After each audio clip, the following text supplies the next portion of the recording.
దేవునికి స్తోత్రం. హల్లెలూయా. ఈ యొక్క బుధవారం రాత్రి మనం ప్రత్యేకంగా దేవుని మందిరంలో మూలిగలెడుతూ ప్రార్థన చేస్తూ ఉంటాం. ఉపవాసం ఉండి కుటుంబ సమస్యల కొరకు, అవసరతల కొరకు. ఈరోజు వాక్య భాగం కొరకై నిర్గమాకాండము 3వ అధ్యాయము 7వ వచనం నుంచి 9వ వచనం దాకా చదువుకుందాం. మరియు యెహోవా ఇట్లన్ను, నేను ఐగుప్తులో నా ప్రజల బాధను నిశ్చయముగా చూచితిని. పనులలో తమను కష్టపెట్టు వారు పెట్టిన మరణు వింటిని. వారి దుఃఖములు నాకు తెలిసే ఉన్నవి. కాబట్టి ఐగుప్తుల చేతిలో నుండి వారిని విడిపించుటకును, ఆ దేశంలో నుండి విశాలమైన మంచి దేశమునకు అనగా కనానీయులకు, హిత్తీలకు, అమోరీలకు, పెరిజ్జీలకు, హివీలకు, యెబూసీలను నివాస స్థానమైన పాలు తేనెలు ప్రవహించే దేశమునకు వారిని నడిపించుటకును దిగి వచ్చి ఉన్నాను. చాలు. ఈ రాత్రి ఉపవాస ప్రార్థన, నిట్టూర్పు మూలుగుల ప్రార్థన.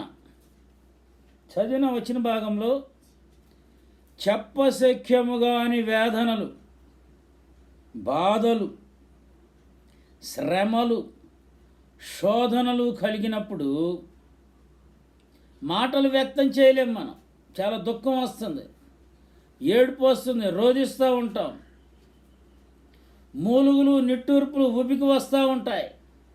ఇక్కడ ఐగుప్తు దేశంలో కఠిన దాస్యత్వంలో ఉన్న ఇశ్రాయేలీలు శ్రమను తట్టుకోలేక బహుగా రోధించారంట. దేవునికి మొర్ర పెట్టుకున్నారు. అలాంటి మొర్రలకు దేవుడు తప్పకుండా చెవియొగ్గి వెంటనే స్పందిస్తాడు.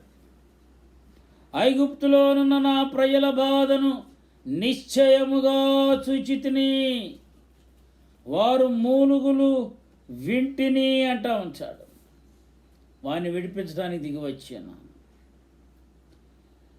ఈ దినాల్లో మనకు అటువంటి మూలుగులుడే ప్రార్థనలు.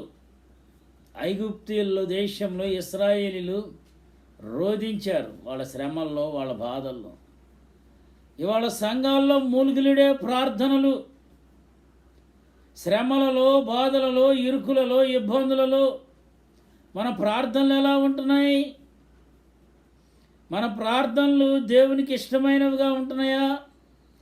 ఇంత భయంకరమైన కరోనా తెగులు మనుషులని భయభ్రాంతులు చేస్తుంటే, ఈ యొక్క తెగులు ద్వారా మనందరము దేవుని దగ్గర రక్షించబడటానికి, విడుదల పొందటానికి ఎంత బాధ్యతగా ప్రార్థన చేస్తున్నాం. మూలుగులిడే ప్రార్థన కావాలి. పండుకున్నా, కూర్చున్నా, నుంచున్నా మన యొక్క ధ్యాస ప్రార్థన. ఇశ్రాయేలీల మొర నిజంగా నా యొద్దకు చేరినది అంటాడు. ప్రభు ఎంత స్పష్టంగా చెప్తున్నాడో చూడండి. మన ప్రార్థన కేవలం ప్రభువా ప్రభువా అని పెదవులతో మాత్రమే వల్లిస్తే ప్రయోజనం ఉండదు. నిజముగా తనకు మొర్రపెట్టు వారికి ఆయన సమీపముగా ఉన్నాడు. దైవవాక్యం ద్వారా సెలవిస్తున్నాడు. ఒక్కోసారి మనకు భరించలేని బాధలు వస్తూ ఉంటాయి. ఇవాళ వచ్చింది శ్రమలు. దీని గురించి తప్పించుకోవడానికి చాలా ఇబ్బందులు పడిపోతున్నాం ప్రతి ఒక్కరూ. శ్రమలు, శోధనలు, వ్యాధులు చుట్టుముట్టినప్పుడు, ఇతరులు చేసిన ద్రోహాన్ని బట్టి హృదయం బ్రద్దలైపోయినప్పుడు మన హృదయంలో నుండి మూలుగులు వస్తూ ఉంటాయి. వాళ్ళు మమ్మల్ని అట్ట మోసం చేశారండి, మమ్మల్ని అట్ట అవమానించారండి, మమ్మల్ని ఈ విధంగా మాట్లాడినారండి అని మనం ఏమీ చేయలేని పరిస్థితిలో ఒక్కసారి మనం చేయగలిగింది ఒకటే, దేవుని దగ్గర మూలుగుతూ ప్రార్థన చేస్తూ ఉంటాం. ఇశ్రాయేలీలు బాగా పనివంతులు. ఆ పని చేసే ఇశ్రాయేలీల్ని ఐగుప్తు దేశపు రాజు రకరకాలుగా హింసించి వాళ్ళని చాలా శోధనలోకి తీసుకెళ్ళిపోయి బాధ పెడుతుంటాయి. వాళ్ళు మూలుగుతూ ప్రార్థన చేశారంట. ఇవాళ మనకు అటువంటి మూలుగులిడే ప్రార్థన ఉన్నదా? అదే ప్రశ్న. మనం మూలుగుతున్నామా ప్రార్థనల ద్వారా?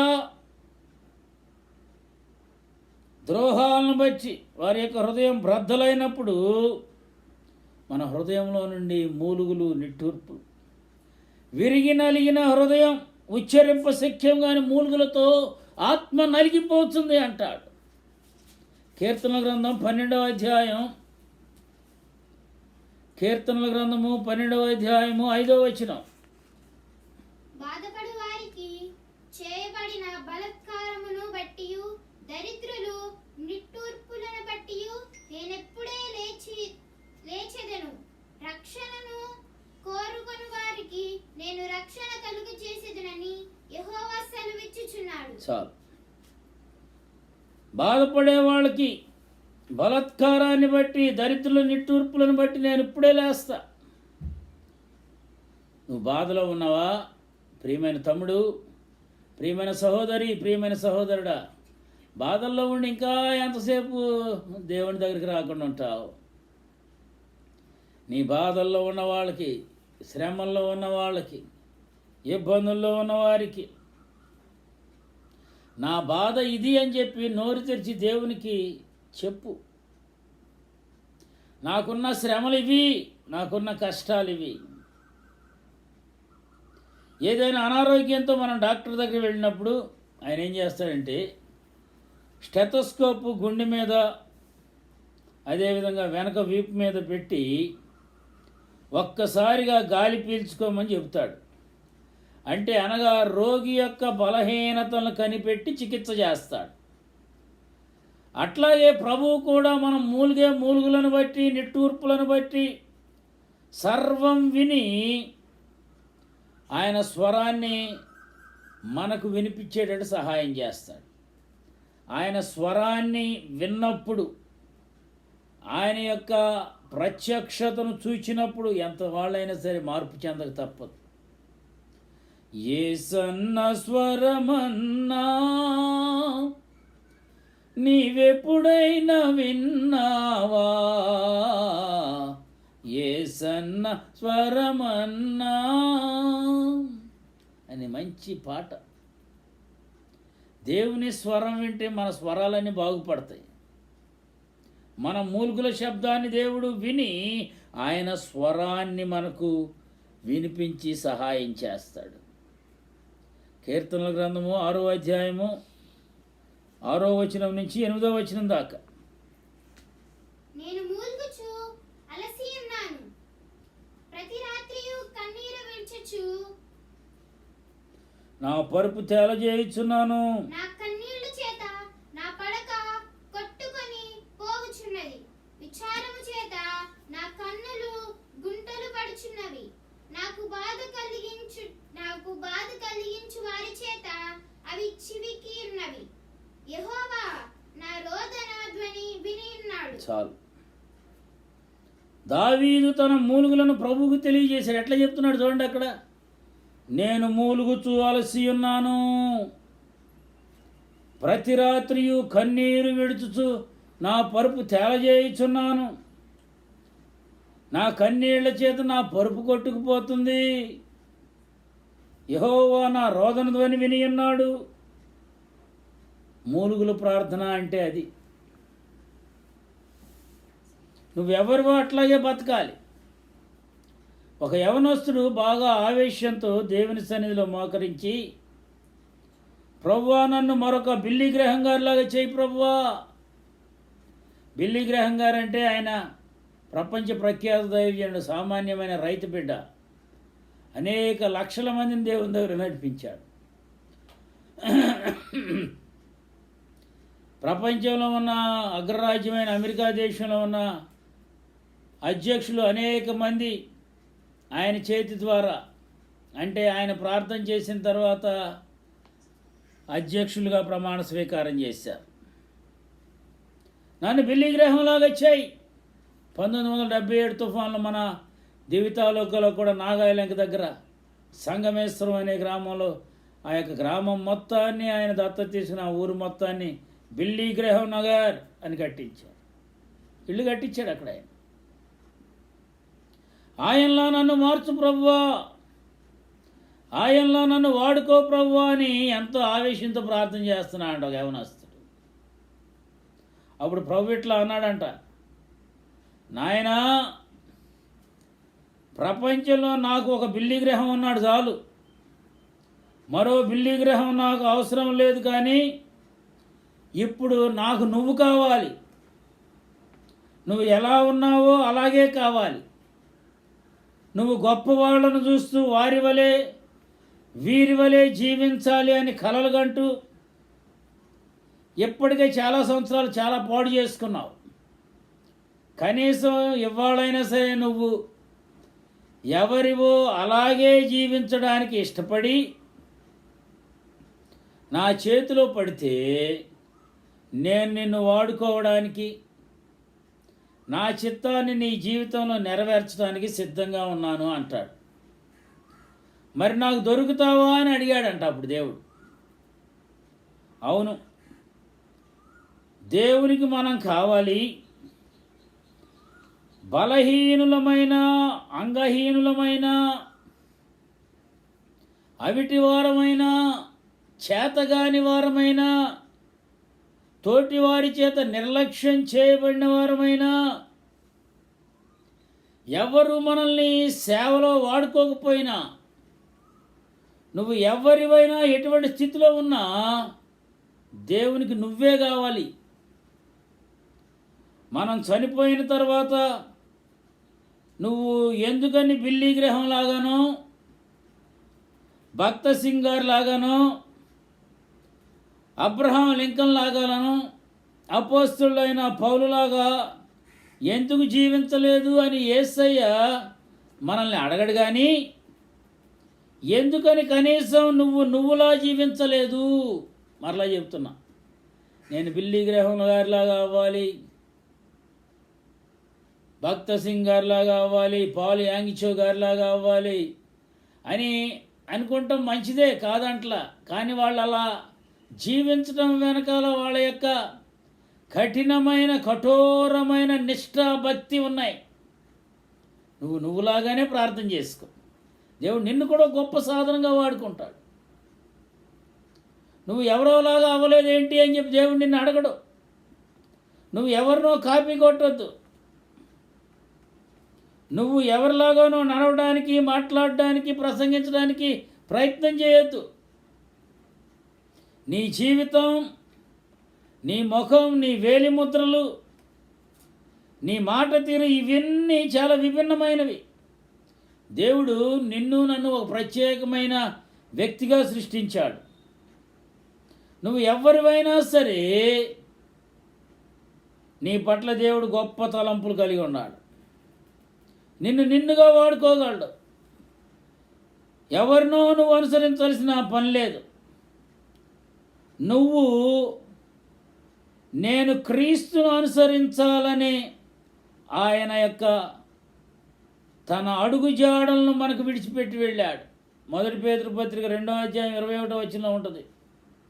కాబట్టి యేసయ్యనే మనం వెంబడించాలి, యేసయ్య వలె మనం జీవించాలి.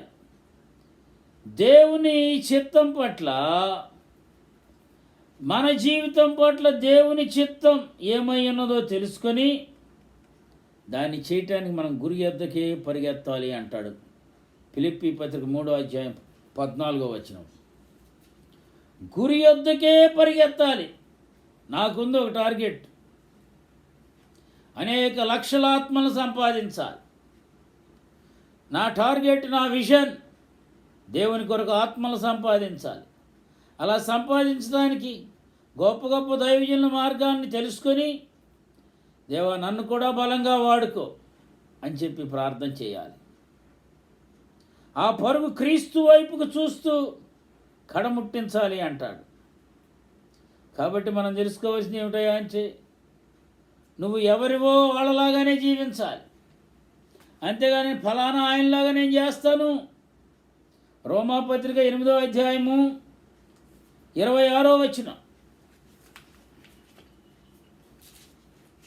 రోమాపత్రిక 8వ అధ్యాయము 26వ వచనం. అటువలే ఆత్మయు మన బలహీనతలను చూచి సహాయము చేయుచున్నాడు. మనము యుక్తముగా ఎలాగు ప్రార్థనలు చేయవలెను తెలియదు కానీ ఉచ్చరింప సఖ్యము కాని మూలుగులతో తానే మన పక్షముగా విజ్ఞాపనము చేయుచున్నాడు. చాలండి.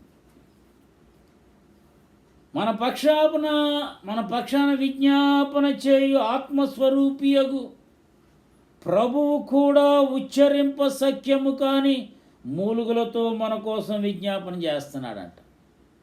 మన అంశం ఏంటి చెప్పండి ఏమా? నిట్టూర్పులు, మూలుగుల ప్రార్థన. ఇశ్రాయేలీయులు మూలుగుతూ ప్రార్థన చేశారు. మనం విరిగి నలిగిన హృదయంతో ప్రభువు పాదాల మీద పడి మొర్ర పెట్టుకుంటే ప్రభువు ఆసన్నుడై నలిగిన మనస్సు గల వారిని ఆయన రక్షించడానికి త్వరపడతాడు. ఘర్షణ లేకుండా వజ్రం మెరుగుపడదు. అట్లాగే శ్రమలు లేకుండా క్రైస్తవుడు కూడా తీర్చిదిద్దబడ్డు. క్రైస్తవ ఆధ్యాత్మిక జీవిత ఎదుగుదలకు శ్రమలు ఎరువు లాంటివి అంట. ఇటువంటి శ్రమలన్నీ మనం బలపడటానికే, ఈ కరోనాలు వచ్చినా, ఈ తెగుళ్ళు వచ్చినా విశ్వాసం బలపడటానికి. చాలాసార్లు మనకు వచ్చే శ్రమలకు కారణం మన పాపాలే. కానీ కొన్నిసార్లు వచ్చే శ్రమలు మనలను పరిశుద్ధపరచుటకు దేవునిచే పంపబడినవి ఉంటాయి. ఎంతటి వాడైనా సరే, ఆయన రారాజైనా ఏదో ఒక విధమైన వేదన శోధన లేనివాడు ప్రపంచంలో ఉండడు. ఎంత చెట్టుగా అంత గాలి అంటారు చూసారా? ప్రతి ఒక్కరికి శ్రమలు ఉంటాయి. సిలువ లేకుండా కిరీటం పొందలేం. శ్రమలు లేకుండా పరలోక రాజ్యం చేరలేం. చాలామంది రాగానే మాకేమీ శ్రమ ఉండకూడదు, మాకేమి కష్టం ఉండకూడదు, మాకేం బాధలు ఉండకూడదు, ఊరికి నేను నోరు తెరవకపోయినా సరే, ప్రార్థన చేయకపోయినా సరే దేవుడు తెలుసుకుని చేసేయాలి. తెలుసుకుని చేస్తాడు, కానీ నీలో నీ శరీరాన్ని నలగొట్టుకునే స్వభావం అయినా ఉన్నదా? సిలువ లేకుండా కిరీటం, శ్రమలు లేకుండా పరలోక రాజ్యం పొందలేం. ఇక్కడ అంటాడు, సులభంగా నేర్చుకునే పాఠాలు త్వరగా మర్చిపోవటం జరుగుతుంది, అంటే ఈజీ గోయింగ్. కానీ శ్రమల ద్వారా నేర్చుకున్న పాఠాలు మాత్రం చిరకాలం నిలిచి ఉండే అనుభవాలను ఇస్తుందంట. శ్రమ నొంది ఉండుట నాకు మేలాయను అంటాడు. శ్రమలు వచ్చినప్పుడు హృదయాన్ని పట్టుకుని కఠినపరుచుకుంటూ ఉంటారు చాలామంది. అటువంటి వాళ్ళు చెడ్డవాళ్ళు. శ్రమలలో పశ్చాత్తాపపడేవారే మంచివాళ్ళుగా మారతారు. సంతోషం కానీ సంతృప్తి కానీ సౌందర్య వ్యర్థకాలు అంటాడు. అవి నిత్య యవ్వన పోషకాలు. సంతోషకరమైన జీవితానికి నవ్వు అనేది ఒక ఉత్తమ ఔషధం అంటాడు ఒక ఆయన.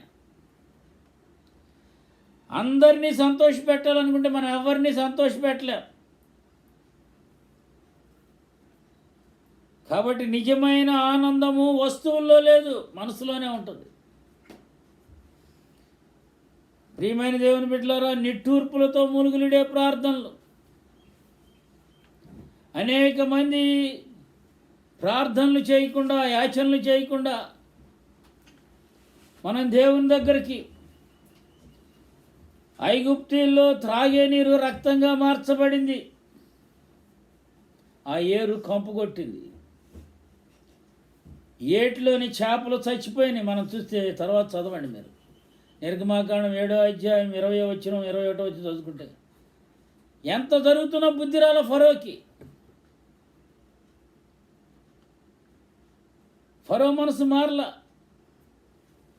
అట్లాగే ఏటిలో కప్పలు విస్తారముగా పుట్టి ఇంటి పడక గదుల్లోనికి ఎక్కువ వచ్చినాయి. అయినా ఫరో యొక్క మూర్ఖత్వం వదల్లా. ఐగుప్తు దేశమంతా పేలు, మనుషుల మీద జంతువుల మీద ఎక్కడ చూసినా పేలు. అయినా సరే ఫరోకు బుద్ధి రాల. బాధాకరమైన ఈగల గుంపు ఫరో ఇంట్లోనికి వచ్చింది. ఐగుప్తు దేశమంతా వ్యాపించింది. ఈగల గుంపు దేశమంతా చెడిపోయింది. ఇప్పుడు మనం అనుకున్నాం చూసారా, చిన్న క్రిమి, మనుషుల మీద ఆధారపడి జీవించే ఈ కరోనా క్రిమి ఇవాళ మనుషుల్ని ఇబ్బంది పెట్టేస్తుంది. అయినా ఈ దేశం చెడిపోతున్నా సరే ఫరో తన చెడుతనాన్ని విడిచిపెట్టల. పొలంలో ఉన్న పశువులకు, గుర్రాలకు, గాడిదలకు, ఒంటెలకు, ఎద్దులకు, గొర్రెలకు మిక్కిలి బాధాకరమైన తెగులు వచ్చి అన్నీ చచ్చిపోయినాయి. అయినా సరే ఫరో రాజు మారలా. ఐగుప్తు దేశమందుండే మనుషులకు, జంతువులకు పొక్కుతూ దద్దుర్లు వచ్చినాయి. అయినా సరే ఫరో లోబడలా. ఐగుప్తు దేశమంతా బహు భయంకరమైన వడగళ్ళు వచ్చినాయి. పిడుగుల వర్షం కురిసింది. మనుషులను, జంతువులను, పొలంలో ఉన్న చెట్లను, మొక్కలను నాశనం చేసేసినాయి. అయినా సరే ఫరో హృదయం మారల. మిక్కిలి బాధ కలిగించే మిడతలు దేశమంతా వచ్చి ఆ దేశపు కూరగాయలన్నీ వడగండ్ల పాలు చేసేసినాయి. వృక్ష ఫలాలన్నీ తినివేసేసినాయి. ఫరో మాటల్లో మార్పు వచ్చింది కానీ మనసులో మార్పు రాల. ఐగుప్తు దేశమంతా చీకటి వచ్చింది. ఎంతగా వచ్చిందంటే చీకటి చేతికి తెలియనంతగా చిక్కని చీకటి కమ్మిందంట. 3 రోజులు ఆ దేశంలో ఏ ఒక్కరూ కాలు కూడా కదపలేనంత చీకటి వచ్చింది. అయినా సరే ఫరో హృదయంలో చలనం రాల.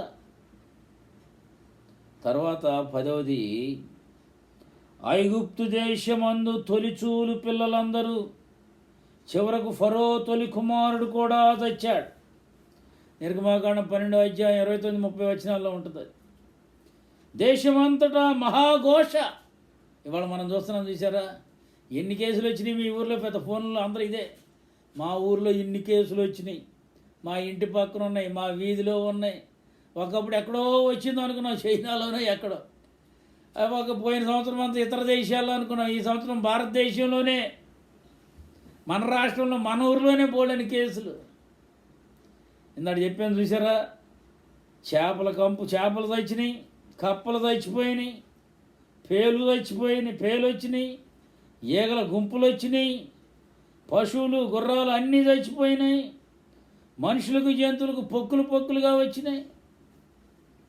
భయంకరమైన వడగళ్ళు, పిడుగులు కురిసినాయి. మనుషులు, జంతువులు, చెట్లు అన్నీ నాశనం అయిపోయినాయి. మిడతల దండ వచ్చింది. చీకటి కమ్మింది 3 రోజులు. ఇన్ని జరిగినా సరే మనుషులు హృదయం మారల. ఫరో రాజు తొలిచూలు పిల్లలందరూ, చివరిగా రాజుగారి కొడుకు కూడా ఒకడు చచ్చిపోయాడంట. ఇవాళ ఎంతమంది చచ్చిపోతున్నాం మనం కూడా. చాలామంది మనుషుల హృదయాల్లో మార్పు రావట్లేదు. దిక్కుతోచని స్థితిలో ఫరో ఏం చేశాడంటే బలవంతాన తల వంచేశాడు. కొంతమంది ఎన్నిసార్లు గద్దించినా సరే, ఎంత బుద్ధి చెప్పినా, ఎన్ని రోగాలు, కష్టాలు వచ్చినా దేవునికి లోబడరు, దేవుని దగ్గరికి రారు. పైపెచ్చు ఇంకా నీచంగా జీవిస్తూ దేవుడు తగ్గించడా, ప్రార్థనలు ఏమైపోయినాయి, పరిశుద్ధులు ఏమైపోయారు, వాళ్ళు పోయారుగా, ఇట్లా వ్యర్థమైన మాటలు మాట్లాడు. తమకు, తమ తోటి వారికి, తమ ఇంటి వారికి నష్టాన్ని, అవమానాన్ని తీసుకొస్తూ తమ వల్ల ఎవరు ఎంతగా నష్టపోయినా చెల్లించరు. వారికి ఉన్న మూర్ఖత్వాన్ని విడిచిపెట్టరు. మనం అటువంటి వాళ్ళలాగా ఉంటున్నామా? ఎన్నిసార్లు గద్దించినా లోబడని వాడు మరి తిరుగు లేకుండా హఠాత్తుగా నాశనం అయిపోతాడు అంటాడు సామెతల గ్రంథం 28వ అధ్యాయం 1వ వచనంలో అని ఈ యొక్క జీవగ్రంథం తెలియజేస్తుంది. కాబట్టి పరిస్థితులు, శ్రమలు బలవంతాన నీ తలవంచక మునిపే ఫరోలాగా మూర్ఖంగా నాశనాన్ని తెచ్చుకోకుండా జీవితాన్ని మార్చుకుంటే మంచిది.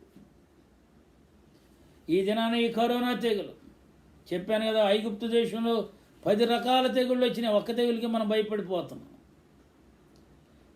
నిట్టూర్పులు, మూలుగులిడే ప్రార్థనలు మనలో ఉండాలి. ఇశ్రాయేలీయులు మూలుగులిడారు ఫరో హింసిస్తూ ఉంటే. దాదాపు 430 సంవత్సరాల దాస్యత్వం. మన జీవితాల్లో కూడా ఇటువంటి మూలుగులు ప్రార్థనలు, శక్తివంతమైన ప్రార్థనలు చేసేవారు కావాలి. ఈ రాత్రి దేవుణ్ణి అడుగుదాం, మూలుగులుడే ప్రార్థన నాకు ఇవ్వు. నిట్టూర్పులతో మూలుగులుడే ప్రార్థన. శ్రమల్లో, బాధల్లో తండ్రి కూడా మన పక్షంగా ఆత్మస్వరూపియగు ప్రభువు ఉచ్చరింప శక్యము కాని మూలుగులతో మన కోసం విజ్ఞాపన చేస్తున్నాడు. మనము విరిగి నలిగిన హృదయంతో ప్రభు పాదాల మీద పడి మొర్ర పెట్టుకుంటే ప్రభువు ఆసన్నుడై నలిగిన మనస్సు గలవారిని ఆయన రక్షించడానికి త్వరపడతాడు. కళ్ళు మూసుకోండి, తలలు వంచండి, ప్రార్థన చేసుకుందాం. పరిశుద్ధుడా, ఈ రాత్రికాల సమయంలో విత్తబడిన వాక్యం ద్వారా మా అందరితో మీరు మాట్లాడారని విశ్వసిస్తున్నాం. మూలుగులిడే ప్రార్థనలు మాకు నేర్పించండి నాయన. ఐగుప్తు దేశంలో 10 రకాల తెగుళ్ళు వచ్చినాయి. ఈగలు వచ్చినాయి, దోమలు వచ్చినాయి, కప్పలు వచ్చినాయి, చేపలు వచ్చినాయి, పేలు వచ్చినాయి, మిడతలు వచ్చినాయి, వడగండ్లు వచ్చినాయి, జంతువులు చచ్చిపోయినాయి. మనుషులు చచ్చిపోయినా మనసులు మారలేదు ప్రభువా. ఈ దినాన కూడా ఎంతో ప్రాణ నష్టం జరుగుతుంది, మనుషులు మారటం లేదు. ప్రభువా, మా వాళ్ళందరి కోసం మేము ప్రార్థన చేస్తున్నాం. మా యొక్క దేశాన్ని కాపాడు, మా భారతదేశాన్ని కాపాడయ్యా. మా ఆంధ్ర రాష్ట్రాన్ని కాపాడు, మా జిల్లాని కాపాడు, మా మవ్వ గ్రామాన్ని కాపాడు, మవ్వ మండలాన్ని కాపాడు.